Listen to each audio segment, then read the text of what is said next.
시간에는 지질시대와 환경에 대해서 한번 해보겠습니다. 고생대, 중생대, 신생대 있죠. 그런 시기에는 어떤 생물들이 살았고 어떤 환경이었는가 이런 것들에 대해서 같이 배운다. 그렇게 여러분들이 생각을 하면 돼요. 첫 번째로 우리가 배울 거는 화석입니다. 화석. 자, 화석이라는 거의 정의를 보면 지질시대에 살았던 동식물의 유해나 생물이 활동한 흔적이 암석에 보존되는 것으로서 주로 퇴적암에서 발견이 된다라고 말을 하죠. 여기서 봤을 때 동식물의 유해, 우리가 흔히 알고 있는 화석들 뭐가 있어요? 공룡 뼈나 이런 것들 있죠. 이런 것들을 다 화석이라고 부르고요. 생물이 활동한 흔적도 역시 화석에 해당돼요. 공룡 발자국 있죠. 이런 것들도 역시 화석이다 이렇게 봅니다. 근데 이런 화석들은 주로 어디에서 발견되냐면 퇴적암에서 발견이 돼요. 선생님이 암석을 크게 세 가지로 분류했었죠. 첫 번째, 마그마가 굳어가지고 만들어진 암석을 화성암이라고 부르고요. 여러 퇴적물들이 굳어져서 만들어진 거를 퇴적암이라 부르고, 그리고 기존의 암석들, 화성암이든 퇴적암이든 상관없어요. 기존의 암석들이 열과 압력을 받아가지고 조직이 바뀌거나 구성이 좀 바뀌는 그런 것들, 새롭게 변화해서 만들어진 것들, 이거 우리가 변성암이라고 불러요. 암석은 크게 세 가지가 있는데 화석은 주로 이제 퇴적암에서 발견이 됩니다. 왜 그러냐면 화성암 같은 경우는 어떻게 해요? 마그마가 굳어져서 만들어진 암석이란 말이야. 그래서 기존의 암석에 화석이 있다고 해도 얘가 다시 마그마로 바뀌었다가 다시 굳으면 화성암이 되는데 마그마로 바뀌는 과정에서 화석이 다 녹아 없어지겠죠. 그래서 화성암에는 주로 발견이 되지 않아요. 변성암 같은 경우는 기존에 있는 화성암이나 퇴적암이 열 변성을 받아가지고 만들어진 암석을 말하는데 기존의 암석에 화석이 있다고 하더라도 열 변성을 받으면 좀 변형될 확률이 높아지겠죠. 그래서 화석이 잘 발견되지 않아요. 그래서 아무 그런 거 없는 퇴적암에서 주로 화석이 발견된다. 이렇게 여러분들이 생각을 하고요. 모든 생명체가 그러면 퇴적암에 들어있을 때 화석이 될까? 그런 건 아니에요. 화석이 될 수 있는 조건이 있습니다. 크게 네 가지. 첫 번째, 개체수가 기본적으로 많아야 돼요. 개미 한 마리보다는 개미 100마리가 화석이 될 확률이 더 높겠죠. 수가 많으니까. 두 번째, 단단한 골격이 있어야 됩니다. 이 단단한 골격이 없이 골격이 없다면, 약한 부분들만 있다면 미생물에 의해서 분해될 수도 있고요. 아니면 그냥 눌리는 그 퇴적암이 되는 과정에서 눌러가지고 없어질 수도 있어요. 그래서 단단한 골격이 좀 있어줘야 되고요. 세 번째는 이제 빠르게 매몰되어 미생물에 의한 분해가 되지 않아야 돼요. 미생물들이 막 분해해서 없을 수도 있단 말이야. 그래서 순식간에 빠르게 매몰되는 경우에 화석이 될 확률이 높아요. 예를 들면 산사태 같은 경우 있죠. 산사태 어떤 생명체가 있었는데 산사태에 의해서 순식간에 이제 확 덮쳐져서 매몰됐어요. 그럼 그런 경우에 순식간에 매몰되는 경우에 미생물이 들어갈 틈이 없기 때문에 화석이 될 확률이 높아진다. 네 번째는 심각한 변동을 받지 않아야 됩니다. 퇴적암 안에 화석이 있었는데 습곡이 일어났어요. 단층이 일어났어. 그러면 이제 암석이 갈라지거나 휘어지겠죠. 그러면서 화석이 없어질 확률이 높아진단 말이야. 그래서 심각한 변동을 받지 않고 무난하게 그냥 있어야만 화석으로 될 확률이 높아진다. 그렇게 보는 거죠. 두 번째로, 화석은 크게 두 가지로 나눠요. 표준 화석이랑 시상 화석. 잠시만.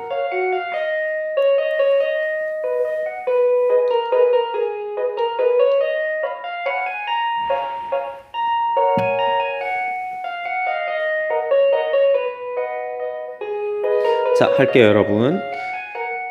자, 화석은 크게 두 가지, 표준 화석과 시상 화석으로 나눕니다. 표준 화석 같은 경우는 오른쪽 예시를 보면 알겠지만 고생대는 삼엽충, 중생대는 암모나이트, 신생대는 화폐석, 이렇게 탁탁 지시가 가능하죠. 예를 들어서 어느 땅에서 삼엽충이 발견됐다. 그럼 이 땅은 고생대 땅이야. 암모나이트가 발견됐다. 이거는 중생대 땅이야. 화폐석이 발견됐다. 이거는 신생대 땅이야. 이렇게 딱딱 특정 시대를 결정할 수 있는 암석들, 그 우리가 표준 화석이라고 불러요. 특정 시대를 결정할 수 있는 화석들 표준 화석이라고 부르고요. 그리고 표준 화석은 지층 대비에도 사용이 돼요. 저번 시간에 선생님 했던 건데 이런 거 있죠. 땅이 이렇게 있고 이렇게 있고 이렇게 있고 이렇게 있고 땅이 이렇게 있는데 여기서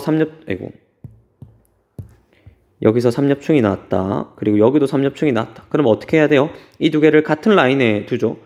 얘를 이제 밑으로 쭉 내려가지고 같은 라인에 이렇게 두고 어느 땅이 오래됐네 이렇게 판단했었죠. 그러니까 이걸 우리가 지층 대비라고 말을 하는데 이 지층 대비에 사용되는 것도 역시 표준 화석이다. 시상 화석으로 사용하는 게 아니라 표준 화석으로 사용해요. 자, 표준 화석이 되려면 밑에 조건이 또 나와 있죠. 표준 화석이 되려면 지리적으로 기본적으로 넓게 분포해야 돼요. 그러니까 좁은 지역에만 분포하는 게 아니라 넓은 지역에 최대한으로 분포해줘야 표준 화석이 될 수 있고요. 개체수가 기본적으로 많아야 되고 생존기간이 짧아야 돼요. 그러니까 특정 기간만 탁 살아줘야 돼요. 예를 들어서 삼엽충이 고생대, 중생대, 신생대 다 살아봐요. 그럼 삼엽충은 표준 화석이 될 수가 없는 거죠. 특정 시대를 지시하는 게 아니라 뭐 그 다 살아가는 거잖아요. 그래서 그렇게 되면 표준 화석이 될 수가 없습니다. 그래서 생존 기간이 짧아야 돼요. 그 시대만 딱 지시할 수 있어야 됩니다. 자, 두 번째로 볼 거는 시상 화석이에요. 시상 화석은 산호 아니면 고사리 이런 것들을 주로 예로 드는데 얘들은 특정 시대를 지지하는 게 아니라 특정 환경을 지시한다고 생각하면 돼요. 환경. 산호가 나왔다. 산호 화석이 나왔다. 그 말은 뭐냐면 여기 옛날에 수심이 얕고 따뜻한 바다였네. 이렇게 우리가 생각을 하는 거고요. 고사리 화석이 나왔다. 이거는 옛날에 좀 따뜻하고 습기가 많은 땅이었네. 이렇게 우리가 생각을 하는 거죠. 그러니까 시상 화석은 특정 환경을 지시하는 거고요. 시상 화석이 되려면 특정 환경에서만 서식해야 되고 환경 변화에 민감해야 되며 그리고 생존 기간이 비교적 길어야 돼요. 그러니까 오랫동안 살아야만 얘가 지금 특정 환경을 지시하는지 안 하는지 알 수 있는 거죠. 예를 들어 볼게요, 여러분. 고사리가 온난 수분난 지역에 사는 고사리가 고생대에만 살았어요. 그럼 지금 고사리가 발견이 안 되겠죠. 그러면 고사리가 옛날에 어느 환경에 살았는지 알 수가 없어요. 근데 고사리가 옛날부터 지금까지 살고 있기 때문에 지금 고사리가 온난 수분난 지역에 살고 있네. 그러면 옛날에도 온난 수분난 지역에 살았을 거야. 이렇게 예상을 하는 거거든요. 그래서 기본적으로 생존 기간이 길어야 돼요. 현재까지 살아줘야만 얘가 어느 환경을 지시하는지 연구를 할 수 있습니다. 됐죠, 여러분? 그래서 선생님이 방금 했던 거를 이제 보통 그래프로 그리는데요. 그래프로 한번 그려볼게요. X축 같은 경우는 생존 기간, Y축 같은 경우는 분포 면적, 얼마만큼 넓게 혹은 좁게 분포하는가를 말하는 건데 비교적 생존 기간이 짧고 분포 면적이 넓은 거, 얘는 주로 표준 화석이 여기에 해당되고요. 표준 화석. 분포 면적이 좁은 대신에 생존 기간이 긴 거, 여기는 시상 화석이 해당돼요. 그래서 표준 화석과 시상 화석을 분포 면적과 생존 기간에 따른 그래프로 바꾸면 이렇게 우리가 볼 수 있습니다. 여기서 주로 발견되는 거 표준 화석, 여기서 주로 발견되는 거 시상 화석, 이렇게 볼 수가 있어요. 두 번째로 갈게요. 두 번째는 고기후 연구 방법입니다. 옛날 기후는 어떻게 연구를 했을까에 대한 내용인데 이건 우리가 간단하게 하고 넘어갈 거예요. 석회 동굴을 조사하거나 유공충 화석을 조사하거나 빙하시 축호어를 조사하거나 나무 나이테를 조사하거나 이렇게 우리가 봐요.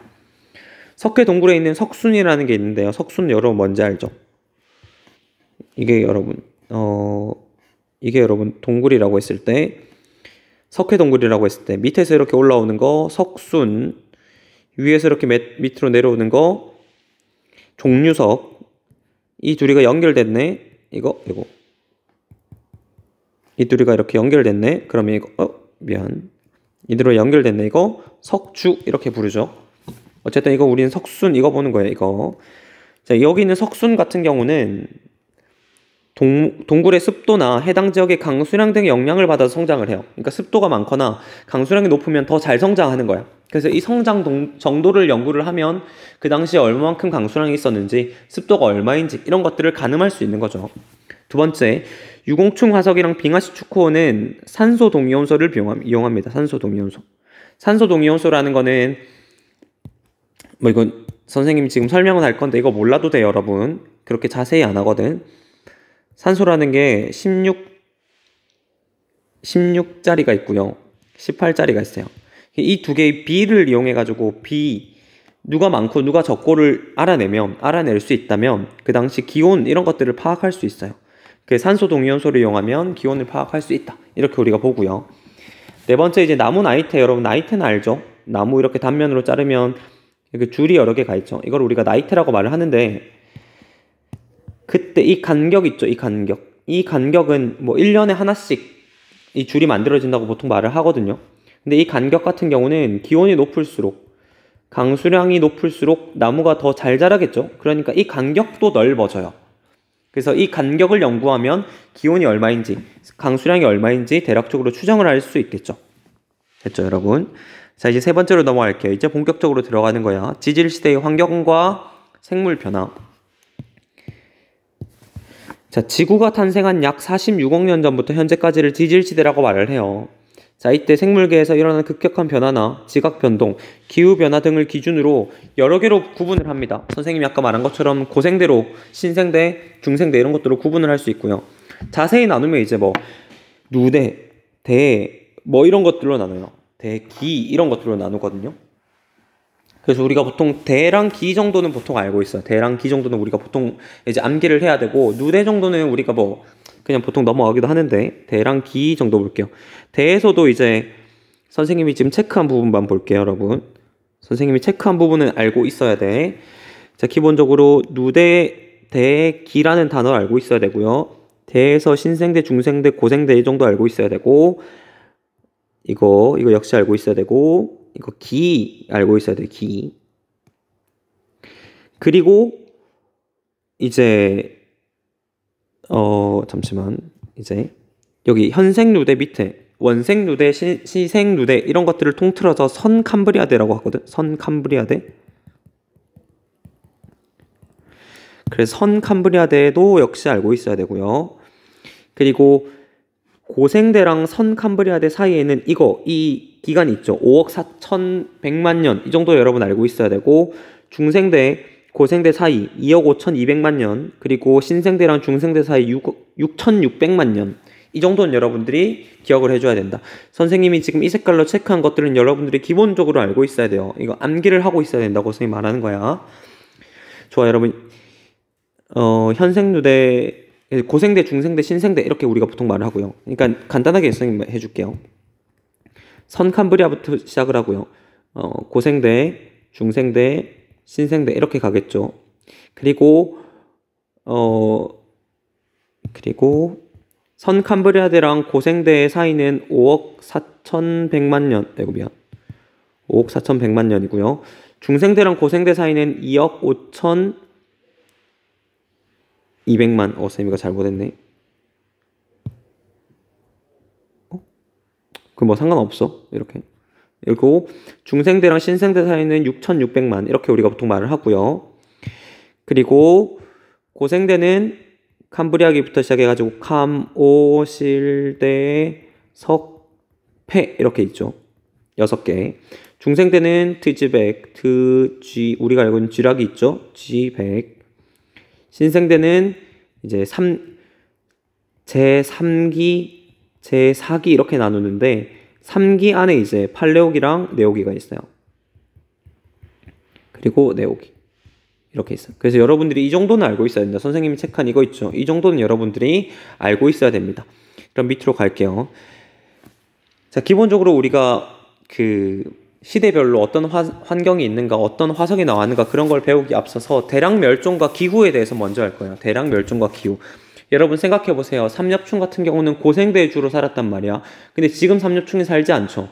그럼 삼엽충이 왜 없어졌을까? 이런 것들을 우리가 생각을 해봐야 되는데, 그런 걸 봤을 때 지질시대 46억 년을 통틀어 가지고 46억 년을 통틀어 가지고 대량으로 생명체가 멸종하는 사건이 5번 발생을 해요. 여기 있는 것처럼 오르도비스기, 실루리아기 말, 페른기 말, 트라이아스기 말, 백악기 말 이렇게 보는데, 여기 처음부터 오르도비스기 말, 실루리아기 말, 그리고 페름기 말, 트라이아스기 말, 그리고 백악기 말 이렇게 멸종을 하는데, 여기서 여러분들이 유의 깊게 봐야 되는 거 뭐냐면 여기 있죠. 페름기 말 멸종. 지금 여기 Y축이 뭐냐면 생물과의 멸종 비율이에요. 페름기 말이 가장 높죠. 그러니까 가장 많이 멸종했던 시기가 페름기 말이에요. 페름기 말이면 언제냐면 지금 선생님이 체크한 이 부분이죠. 이 부분 언제예요? 고생대에서 중생대로 넘어가는 시기란 말이야. 넘어가는 시기에 굉장히 큰 멸종이 발생을 했다. 역사상 가장 큰 멸종이 발생을 했고요. 이때 이유는 뭐 판게아 완성 뭐 이런 걸로 봐요. 판게아. 우리 판게아 했었죠. 기억나요? 여러 대륙이 여러 개로 분리되어 있었는데 이게 하나로 뭉치는 사건이 발생해요. 그 하나의 대륙을 판게아라고 부르는데 판게아가 완성되면서 생명체가 살 수 있는 서식지를 잃어버렸다. 그래서 이제 대량 멸종이 크게 발생을 했다라고 보고요. 그리고 하나 더, 여기 중생대랑 신생대 말 있죠. 백악기 말이네. 여기는 중생대에서 신생대로 넘어가요. 이유는 이제 뭐 운석 충돌 이렇게 보통 말을 하는데, 그 선생님이 지금 적는 이 이유들 있죠. 운석 충돌이나 판게아 완성. 이거는 확실하게 이제 이걸로 못 박은 건 아니에요. 다양한 이유들이 있을 거다. 그 중에 하나가 이것들이라고 여러분들이 생각을 하면 돼. 중생대에서 신생대로 넘어갈 때 이걸 체크한 이유는 공룡이 멸종했기 때문이에요. 공룡이 이때 멸종을 했기 때문에 뭐 중요하게 생각을 한다라고 보고요. 기후로 넘어갈게요. 기후. 자, 기후는 이제 여기 보면 Y축 보면 이제 지구 평균 기온의 변화가 있죠. 중생대는 기본적으로 대체적으로 온난했어요. 빙하기가 없었는데 신생대는 이제 빙하기가 있어요. 이건 이제 밑에 더 자세히 배우기, 다음 장에서 더 자세히 배울 겁니다. 자, 밑에 보면 선생님이 이제 EBS 수능 특강에 나오는 사진들을 좀 모아봤어요. 뭐 스트로마톨라이트부터 이제 단풍까지 여러 화석들을 선생님이 해놨는데, 사진을 가져왔는데, 이제 밑에 이제 이 표를 가지고 우리가 할 거거든요. 이 표를 하면서 이제 모르는 것들이 있다. 화폐석 뭐지? 그럼 올라와가지고 화폐석 어디 있지? 화폐석 이런 거네. 아, 화폐석 이렇게 생겼구나. 이게 보통 이제 문제에서 이런 그림들을 주고 어느 시대인지 물어본단 말이에요. 그래서 그림들을 여러분들이 대략적으로는 알고 있어야 돼요. 그래서 그림은 여러분들이 필요할 때 계속 보십시오. 없는 거는 인터넷 찾아봐도 돼. 자, 이제 여러분 지질시대로 넘어갈게요. 이거 선생님이 표로 정리한 건데, 누대부터 대기, 생물, 수륙, 분포, 기후변화까지, 이것까지 여러분들이 알고 있어야 돼. 자, 기본적으로 밑에서부터 올라갈 겁니다. 선생님이 체크하는 거 잘 따라오세요. 자, 기본적으로 크게 네 가지로 나누어요. 성캄브리아대. 성캄브리아대는 고생대에 있는 캄브리아기 전이라고 해서 선이야, 선. 캄브리아기. 성캄브리아대. 이렇게 불러요. 성캄브리아대. 그리고 고생대, 중생대, 신생대. 이렇게 크게 세 가지로 있고요. 고생대 안에는 이제 크게 6개로 나누어요. 캄브리아기, 오르도비스기, 실루리아기, 대봉기, 석탄기, 페른기, 카모실대, 석탄패, 카모실대, 석패, 이렇게 여러분들이 외우고요.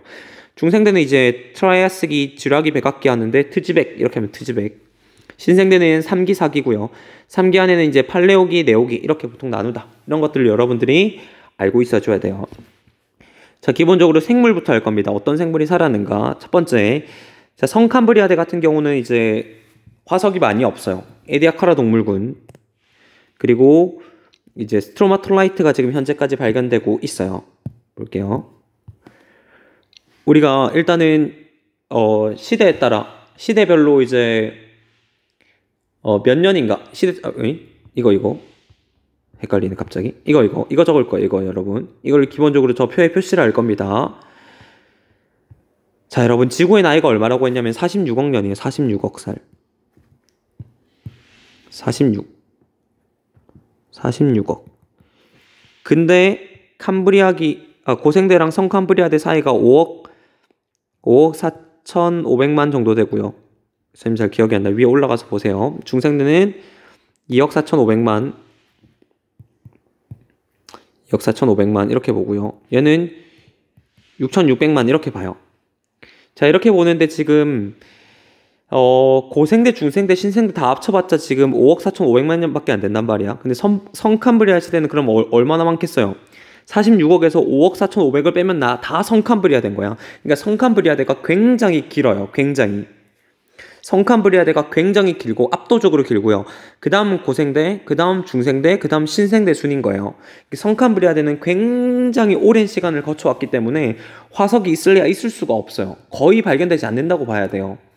그동안 심각한 지각 변동 받았지, 땅 움직였지, 온 난리가 다 난 거야, 성캄브리아대. 그래서 화석이 있다고 해도 잘 발견되지 않는데, 그 와중에 발견한 게 에디아카라 동물군. 에디아카라 동물군은 뭐냐면, 에디아카라라는 지역에 성캄브리아 시대에 살았을 것 같은 동물군이 발견되는 거야. A처럼 생긴 동물도 있고, B처럼 생긴 동물도 있고, C처럼 생긴 동물도 있는 거야. 이런 것들이 에디아카라 지역에만 나오더라. 그러니까 전 세계적으로 나온 것도 아니야. 이 지역에만 나온 거야. 사실은 화석의 범주에 넣으면 안 되죠. 왜냐면 안 되는 건 아니네. 미안하다. 특정 지역에만 나와요. 에디아카라 지역에만 나오는 동물군이 있는데 걔를 이제 성캄브리아대 화석이라고 보고요. 두 번째 이제 스트로마톨라이트 같은 경우는 이제 현재도 지금 계속 만들어져요. 남세균이라고 하는 얘들이 좀 끈적끈적한 애들이야. 걔들이 이제 퇴적물, 그러니까 모래 이런 것들이랑 같이 뭉쳐가지고 점점점 이제 크게 만드는 거거든요. 그럼 뭐 이렇게 생겼어. 선생님 그림을 그리자면 이렇게 생겼어요. 얘를 이제 단면을 잘라보면 이 선생님이 색칠한 이 부분이 남세균, 그리고 여기 안에 또 이 부분이 이제 모래 이런 것들이 있고요. 그리고 또 이제 남세균, 또 모래, 이렇게 층층이 쌓여가요. 이런 것들이 이제 마치 그 돌멩이처럼 그냥 있어. 널브러져 있단 말이야. 이거를 우리가 이제 스트로마톨라이트라고 불러요. 스트로마톨라이트. 이 사진으로 보면 그냥 돌멩이야, 돌멩이. 이거 아무것도 아니네라고 생각하지만 그거는 이제 화석이다 이렇게 봐야 되고요. 자, 고생대로 넘어갈게요. 캄브리아계부터 시작합니다. 이제 고생대 선생님이 여기 진하게 체크한 거 있죠. 메머드, 화폐석, 공룡, 암모나이트 이거 있죠. 이거는 다 그 시대를 지칭하는 표준 화석이에요. 공룡 암모나이트는 중생대만 나와요. 그래서 공룡 암모나이트가 나왔다. 이거는 중생대 표준 화석이고요. 고생대에 있는 방추충, 갑주어, 필석, 삼엽충은 고생대만 나와요. 그래서 고생대 표준 화석. 신생대에는 이제 메머드 화폐석 있죠. 메머드 화폐석은 신생대만 나와요. 그래서 이거는 신생대 표준 화석이야. 표준 화석을 할 때는 기 수준으로 안 해도 돼요. 대, 신생대, 중생대, 고생대 표준 화석이다만 알고 있으면 돼요. 뭐 페름기 표준 화석이다. 이것까지는 몰라도 돼요, 여러분. 고생대, 중생대, 신생대 표준 화석이다. 이 정도만 여러분 하고요. 계속 할게요. 캄브리아기는 이제 삼엽충의 시대야. 삼엽충이 굉장히 많아요. 삼엽충. 그리고 완종류라고 하는 이제 조개같이 생긴 것들이 많아요. 삼엽충은 어떻게 생겼냐면 위에 이제 사진이 있겠지만 보통 선생님이 이제 하면서 그림을 그릴 거예요, 여러분. 이거는 그림이 중요하기 때문에 삼엽충은 이렇게 여러분들이 잘 앞에 이제 투구 모양이 이렇게 있고요. 다리가 이렇게 팍팍팍팍 달려 있어요. 그래서 막 밑에 기어다니는 애들이야. 최대 1m까지 자라고요. 좀 징그러워요, 여러분. 다리가 많아서 좀 징그러워. 바다에 주로 사는 애들이라고 보통 보고요. 삼엽충의 시대, 삼엽충이 굉장히 많았던 시기고요. 완종류는 이제 그냥 조개라고 생각을 하면 돼요. 자, 오르도비스기로 넘어갈게요. 오르도비스기는 이제 필석이라는 것들이 나와요. 필석. 자, 필석은 어떻게 생겼냐면 물 위에 둥둥둥 떠다니는 애들인데 필석 같은 경우는 위에 있어요, 여러분.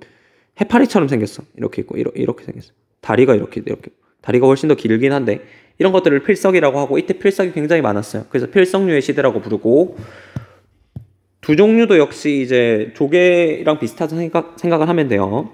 자, 갑주어가 나옵니다. 갑주어는 최초의 척추동물이야. 그 전까지는 척추가 없었어, 생명체에는. 근데 이제 척추가 만들어지기 시작하죠. 그래서 얘는 그냥 물고기예요, 물고기. 갑주어잖아, 물고기야. 물고기인데 굉장히 이빨이 날카롭고요. 그리고 여기 척추가 이렇게 있어요, 척추. 최초의 척추동물이 오르도비스기에 나오고 그리고 산호도 나온다, 산호. 산호는 이제 특정 환경을 지시하는 거라고 했죠. 따뜻하고 얕은 바다. 자, 세 번째 실루리아기로 넘어갈게요. 실루리아기에는 이제 새로운 것들이 나와요. 최초가 나와요. 최초의 육상식물. 최초의 육상동물이죠. 육상동물, 육상식물이 나와요. 이제 바다 정갈은 말 그대로 정갈이야, 정갈. 근데 바다에 사는 정갈이고요. 육상이 올라오기도 해요. 그게 바다 정갈이라고 보고. 쿡소니아 같은 경우는 이렇게 생겼어요. 쿡소니아. 쿡소니아는 이제 약간 이거 뭐죠? 이 새송이 버섯이라고 하나? 야, 버섯처럼 생겼어요. 근데 이제 크기는 이제 버섯이랑 달라. 1m 정도 달아요. 1m. 그래서 쿡소니아 이런 것들이 이제 육상으로 올라왔다. 여기서 중요한 거는 육상으로 올라오기 시작했다는 거예요. 육상으로. 여러분, 육상으로 올라오려면 자, 기본적으로 생명체는 바다에서 시작을 했어요. 근데 육상으로 올라왔다는 말은 뭐냐면 얘들이 살고 있는 지구에 오존층이 만들어졌다는 말과 같아요. 그 전까지 얘들이 바다에 살았던 이유는 뭐냐면 오존층이 없기 때문이야. 태양으로부터 오는 자외선을 내가 육지로 올라왔을 때 태양으로부터 오는 자외선을 맞으면 살아갈 수가 없어. 자외선이 굉장히 강하기 때문에. 근데 이제 지구상에 오존층이 만들어지니까 어때요? 자외선을 비교적 막아주죠. 그러니까 생명체가 육상으로 올라오기 시작하는 거예요. 그래서 육상으로 생명체가 등장했다는 말은 뭐냐면 오존층이 기본적으로 만들어졌다. 이렇게 여러분들이 생각을 해줘야 되고요. 여기도 역시 갑주어 이런 것들이 살아가는 산호도 있고. 자, 대봉기로 넘어갈게요. 대봉기는 이제 어류의 시대야. 물고기들이 굉장히 많고요. 갑주어 있죠, 기본적으로. 고사리도 나오네. 그리고 최초의 양서류가 등장해요. 양서류 뭐예요? 양서류. 양은 양쪽에 다 선은 서식지 할 때 그 양쪽에 다 사는 애들, 물이랑 이제 육지랑 다 살 수 있는 애들 있죠. 얘들 개구리 같은 애들, 이런 애들이 여기 이때 나오기 시작해요. 최초의 양서류 등장하고요.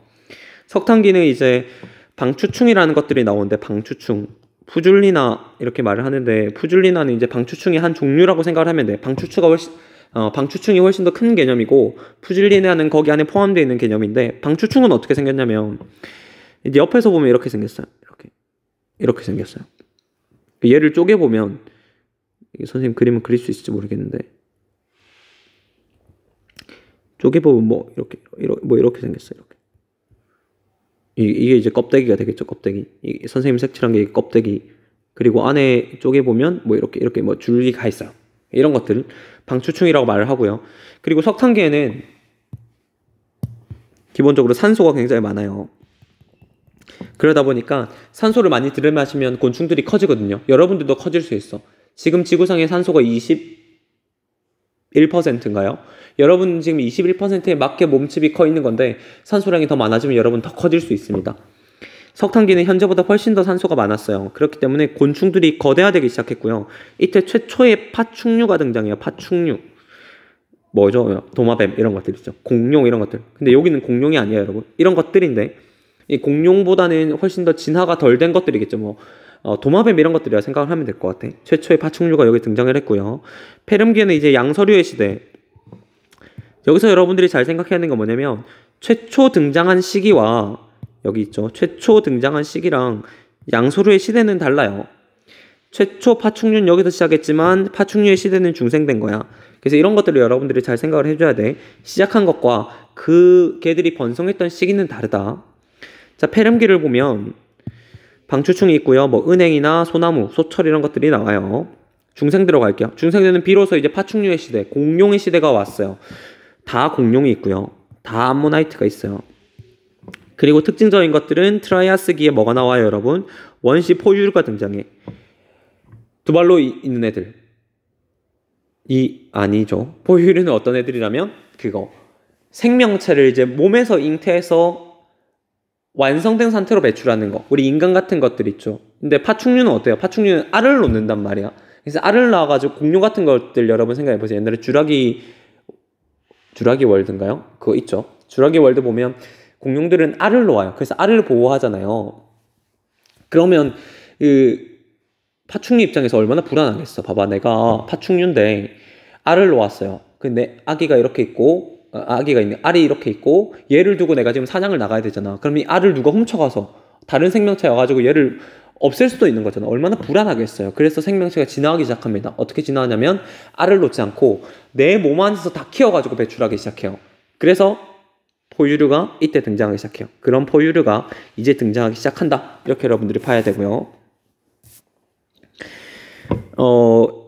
쥐라기 같은 경우는 이제 시조새 이런 것들이 나와요. 시조새는 이제 그 새랑 공룡이랑 중간이라고 말을 하는데, 이거는 연구가 좀 더 있어야 돼요. 연구가 좀 더 나와야 돼. 그래서 시조새는 이제 중생대의 표준 화석은 아닙니다. 여러분 잘 생각을 해야 되고요.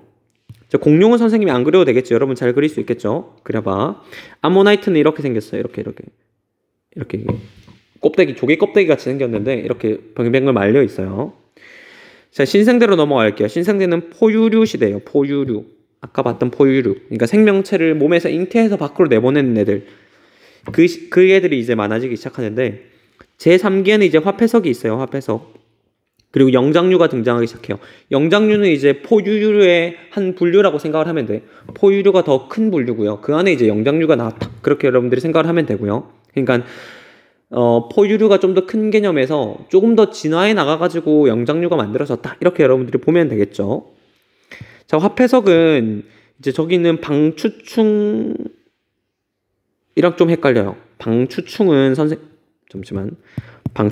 아까 어떻게 그렸냐면, 방추충은 이렇게 그렸잖아요. 이렇게 그렸죠. 근데 화폐석은 이렇게 생겼어요. 이게 좀 둥글어. 이게 방추충은 럭비공처럼 생겼고요. 화폐석은 이제 이렇게 말 그대로 옛날 화폐처럼 생겼다, 동전처럼 생겼다 해서 화폐석이야. 이렇게 좀 생겼어요.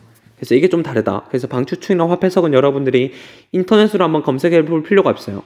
선생님 이거 지금 저작권 때문에 인터넷으로 검색을 할 수가 없는데 화폐석이랑 방추충은 여러분들이 인터넷으로 검색해서 아 이게 다르구나 그걸 여러분들이 꼭 생각해 볼 필요가 있습니다. 왜냐면 둘 다 표준화석이기 때문이야. 잘 나온다는 거죠.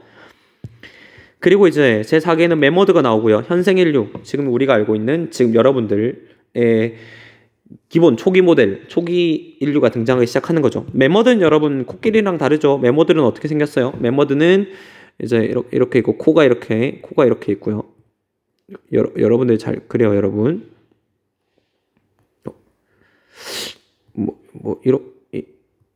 다리 이렇게 4개 다리 4개 있어야 돼요. 근데 메모드는 뭐가 달라요? 코끼리랑 달리 이렇게 있어요. 이렇게 상아가 있고요. 코끼리에도 상아가 있죠. 근데 이제 메머드랑 코끼리는 뭐가 다르냐면 메머드는 약간 뭐랄까 지우면 다 지워지지.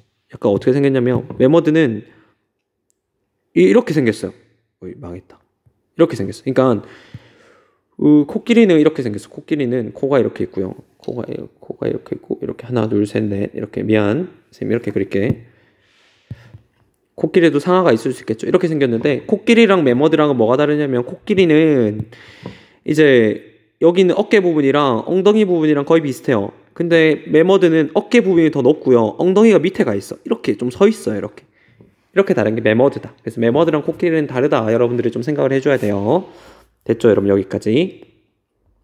그다음 식물은 이제 양치식물, 속치식물, 거치식물 이런 게 있는데 양치식물부터 먼저 시작해요. 양치식물 같은 경우는 뭐냐면 이제 포자로 번식해요. 포자. 색깔을 달리 포자로 번식한 미안. 포자, 여러분 집중력이 좀 떨어지죠? 빨리 끝낼게요. 여러분 포자로 번식한 애들이고 고사리 같은 애들 이런 애들이 있고요. 거시식물은 말 그대로 씨방이 겉에 여기 아니야? 씨방이 겉에 있어요. 그러니까 이제 얘들도 번식을 해야 되잖아. 근데 그 번식을 위한 그런 에키스들 그런 것들이 겉에 드러나 있는 애들이 있어요. 얘는 이제 씨방이 겉에 있어. 겉에 있어. 밖에 드러나 있어요. 소나무나 은행 이런 애들 있죠. 자, 이렇게 겉으로 드러나 있으면 어때요? 얘들 입장에서는 좀 불안하죠. 바람에 날라 떨어질 수도 있고 생명체가 다른 생명체가 훔쳐갈 수도 있죠. 그래서 어떻게 하냐면 이제 씨방을 안으로 숨겨요. 속씨식물 씨방을 안으로 숨겨요. 씨방이 안에 민들레 이런 것들 있죠. 민들레 보면 어떻게 해요? 민들레 복숭아 이런 애들 있어요. 복숭아 나무. 그러니까 어떤 거냐면 이렇게 돼 있으면 여기 안에 이제 여러분들이 초등학교 때 배운 수술 이런 것들 있죠. 그런 애들이 여기 안에 들어있는 애들. 이런 애들이 이제 속시식물. 그래서 여러분들이 잘 생각을 해야 되는 게 양치식물은 대봉기부터 미안 다른 색깔로. 양치식물은 대봉기부터 석탄기까지 번성하고요. 거시식물은 페름기부터 쥐라기까지 번성하고 속시식물은 여기부터 지금까지 번성한다. 이건 지금 번성한다는 개념이지 지금 없다는 개념은 아니야, 여러분. 이때 번성했다라는 거예요, 여러분. 자, 수륙분포는 이제 땅이랑 바다랑 어떻게 분포되어 있는가를 수륙분포라고 말을 하는데, 자, 수륙분포는 그거죠. 판 구조론에 따르면 판은 계속 움직이잖아요. 그래서 땅의 위치와 바다의 위치가 계속 바뀌어요. 그래서 수륙분포의 변화가 발생을 한다라고 보고요. 자, 밑에부터 볼게요. 선캄브리아대는 초대륙, 로디니아라고 하는 초대륙이 나와요. 그러니까 이전에는 여러 개로 이렇게 땅이 분리되어 있었는데 얘들이 이제 초대륙이라고 하는 로디니아로 하나로 합쳐져요. 그리고 나서 또 얘들이 여러 개로 갈라져요. 갈라지죠. 갈라지다가 어때요, 여러분? 고생대 말에 판기가 만들어야 되죠? 고생대 말쯤에 다시 얘가 또 하나로 합쳐요. 그래서 지금 합치는 게 크게 2개가 나왔잖아요. 2개. 여기 합친 걸 로디니아라고 부르고요. 로디니아. 위에 있는 거 얘를 판게아라 불러요. 근데 판게아가 더 중요해요, 여러분. 로디니아는 그냥 이름만 알고 있으세요. 고생대 말에 판게아가 완성되고요. 그 위에 보면 이제 트라이아스기에 판게아가 분리되기 시작하죠. 그러니까 고생대에서 중생대로 넘어가면서 판게아가 분리되기 시작하고 분리되면서 이제 로키 산맥이랑 안데스 산맥이 만들어져요. 그리고 대서양이랑 인도양이 이때 이제 만들어지기 시작해요. 대서양이랑 인도양이. 그리고 신생대에는 이제 유라시아, 인도 대륙이랑 유라시아 대륙이 충돌해서 알프스 히말라야 산맥을 만들어내요. 우리나라 여기 있고 중국, 인도 뭐 이렇게 있죠. 그럼 그때 알프스 히말라야 산맥은 이렇게 돼 있어요. 이렇게. 그럼 여기서 선생님이 말하고 싶은 거는 여기 있는 인도 대륙이랑 여기 위에 있는 유라시아 대륙이랑 쾅 부딪혀가지고 이 사이에 알프스 히말라야 산맥이 만들어진다. 이렇게 여러분들이 봐야 되겠죠. 됐죠, 여러분? 여기 밑에서 말하는 로키 산맥이랑 안데스 산맥은 저기 아메리카에 있어요. 아메리카 대륙에. 북미, 남미 있죠. 그 아메리카 대륙에 있는 거예요, 여러분. 자, 밑으로 올게요. 이제는 기후와 특징에 대해서 할게요. 기후와 기타 특징. 기후. 자, 선캄브리아 시대 같은 경우는 선캄브리아 시대 온난해요. 대체적으로 석회암이 많이 발견돼요. 석회암은 뭐냐면 증바람 중에 하나죠. 석회암은 CaCO3가 합쳐진 거지. CaCO3. 얘들이 이제 모여가지고 석회암이 만들어지는데 석회암은 주로 온난할 때 만들어져요. 그래서 석회암이 많이 발견되기 때문에 온난했구나 이렇게 우리가 보통 보고요. 후기에 선캄브리아대 후기에는 이제 빙하태종물이 나오는 걸로 보아 빙하기가 한번 있었네 이렇게 생각을 합니다. 그리고 밑에 최초의 다세포동물이 등장하죠. 그러니까 생명체가 최초로 등장을 했고요. 바다에서 등장을 했다 이렇게 봅니다. 자, 고생대로 가면 이 고생대를 크게 전기 후기로 나눴을 때 전기는 대체적으로 온난 건조했어요. 자, 후기에는 빙하기가 좀 있었다 이렇게 보고, 중생대는 이제 산호가 고위도에서 발견돼요. 산호는 여러분 뭐예요? 산호는 온난하고 따뜻한 온난하고 따뜻한 아니죠. 따뜻하고 얕은 바다에서 만들어지잖아요. 얕은 바다. 근데 이 산호가 고위도에도 나와요. 고위도. 그 말은 뭐예요? 고위도도 따뜻했다라고 하는 거죠. 다시 말해서 그만큼 지구 전체가 따뜻했다, 온난했다, 빙하기가 없었다 이렇게 보는 거고요. 신생대 같은 경우는 제4기에 들어가면 이제 3번의 간빙기와 4번의 빙하기를 겪어요. 지금은 이제 또 간빙기 상태야. 지금은 또 간빙기 상태다. 이렇게 여러분들이 보면 될 것 같아요. 됐죠, 여러분?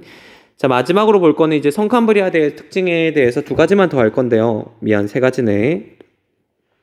첫 번째, 광합성 박테리아인 남세균의 등장으로 산소가 방출돼요. 자, 스트로마톨라이트 했었죠. 위에 스트로마톨라이트 남세균이 만들어내요. 근데 이 남세균은 광합성을 할 수 있는 애들이네. 광합성을 한다는 건 뭐예요? 산소를 만들어내죠. 산소를 만들어낸다는 건 뭐예요?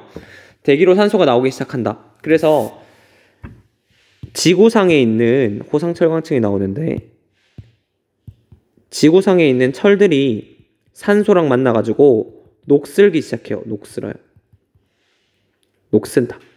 그래서 철광층이 이제 더 녹슨다라고 해서 이제 호상철광층이라고 말을 하는데요. 이제 호상철광층의 개념은 좀 더 깊게 들어가야 되지만 여러분들이 여기서 생각해야 될 건 뭐냐면 산소가 방출돼서 철들이 녹슬기 시작했다. 지구상에 있는 녹슬이 그전에는 녹이 안 슬었는데 산소랑 만나면서 녹슬기 시작했다. 그 정도만 여러분들이 알고 있고, 두 번째, 오존층이 만들어져요. 결과적으로 이 오존층은 언제 완성이 되냐면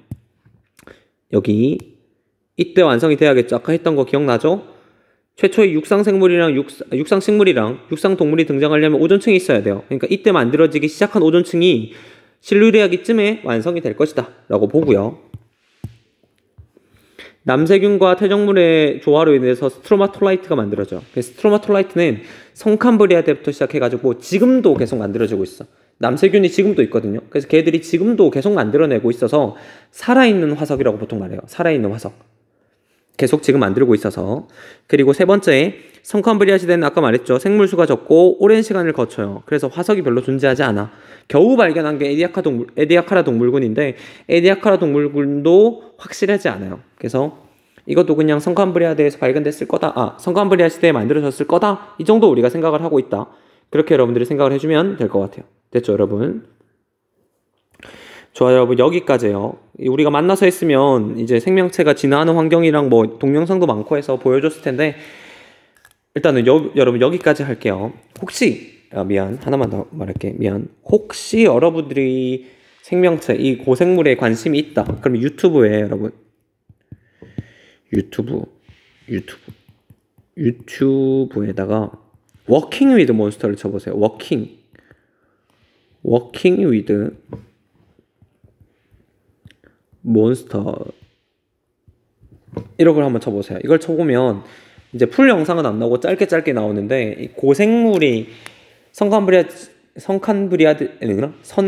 시대부터 시작해가지고 고생물이 어떻게 진화해 나왔는가, 현생 인류는 어떻게 만들어졌는가 이런 것들이 보이고요.